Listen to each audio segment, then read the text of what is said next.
Salam saudara dan teman-temanku yang dikasihi oleh Tuhan. Saya menjumpai saudara melalui 5 Minutes Enlightenment. Saudara, suatu pagi ribuan tahun yang lalu, ada satu negara dari timur menyerang negara di daerah barat. Penyerangan itu membuahkan hasil, saudara. Negara di daerah barat itu berhasil ditaklukkan. Bahkan bukan hanya itu saja. Ada banyak orang-orang yang ditawan, yang dibawa ke daerah timur untuk dijadikan sebagai pekerja, atau dalam konteks pada waktu itu dijadikan sebagai seorang budak.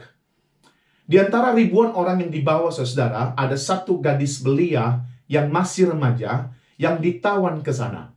Dan dia bekerja di dalam rumah panglima atau kepala pasukan daripada negara timur itu. Dia menjadi hamba daripada istri kepala pasukan itu. Ia bekerja pada istri komandan negara musuh.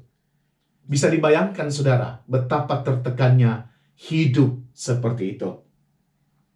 Gadis belia ini, saudara, betul-betul terisolasi dari orang-orang sebangsanya. Dia dicabut dari keluarganya, dia dicabut dari teman-temannya. Dan harapan untuk menjadi orang bebas seperti harapan yang sirna atau harapan yang sia-sia.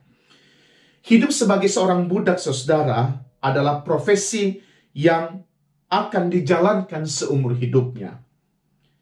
Di umur yang masih belia, saudara, gadis ini sepertinya ditempatkan di tempat yang salah. Dia hidup di tengah-tengah musuh bangsanya, yang artinya dia ada dalam kondisi yang salah. Bahkan kemungkinan juga masa depannya adalah masa depan yang tidak jelas. Jika kita ada dalam posisi seperti ini, saudara, mustahil kita tidak mempertanyakan di manakah Allah. Mustahil kita tidak mempertanyakan di manakah kasih dan keadilan Tuhan.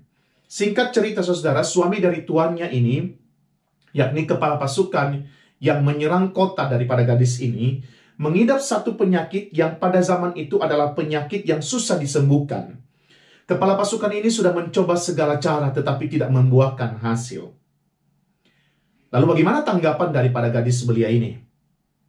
Bagaimana tanggapannya terhadap orang yang mengakibatkan dia menjadi tawanan, dia menjadi budak? Apakah ia mendoakan kepala pasukan ini agar mati karena itu adalah layak baginya? Apakah dia mengatakan itu orang pantas mendapatkan penyakit seperti ini karena dia sudah menyebabkan bangsaku dan aku sendiri menderita? Ternyata, saudara, yang dilakukan oleh gadis ini justru sebaliknya. Dia berkata kepada tuannya, istri daripada kepala pasukan itu, sekiranya tuanku menghadap nabi di Samaria, maka tentulah nabi itu akan menyembuhkannya dari penyakitnya. Cerita ini, saudara, tertuang di dalam 2 Raja-Raja pasal yang ke-5. Ketika kita membaca bagian ini, saudara, seringkali kita hanya fokus kepada Naaman. Dan kita fokus pada Elisa yang menyembuhkan Naaman dengan cara yang luar biasa. Tetapi seringkali kita lupa pada satu gadis yang memberitahukan tentang karya Allah melalui Elisa. Kita lupa pada satu gadis yang menolong Naaman mengetahui bahwa ada kesembuhan di Israel. Dan menurut saya, saudara, gadis ini telah menghasilkan buah yang luar biasa. Bayangkan saja, saudara, ketika dia tidak memberitahukan tentang hal itu. Tidak memberitahukan tentang nabi yang ada di Samaria. Naaman tidak akan pernah disembuhkan dan tidak akan pernah juga dicatat di dalam Alkitab tentang kisah ini. Bahkan yang menarik, dari pemberitahuan kecil itu saja, Naaman menjadi orang yang percaya kepada Allah. Saudara, pertanyaan penting adalah, bagaimana gadis belia ini bisa melakukan tindakan yang luar biasa, sederhana tetapi luar biasa? Menurut saya, saudara, gadis ini menyadari bahwa tempat dia ada adalah tempat untuk menyatakan belas kasihan yang didasarkan pada iman yang tulus, iman yang sejati kepada Allah.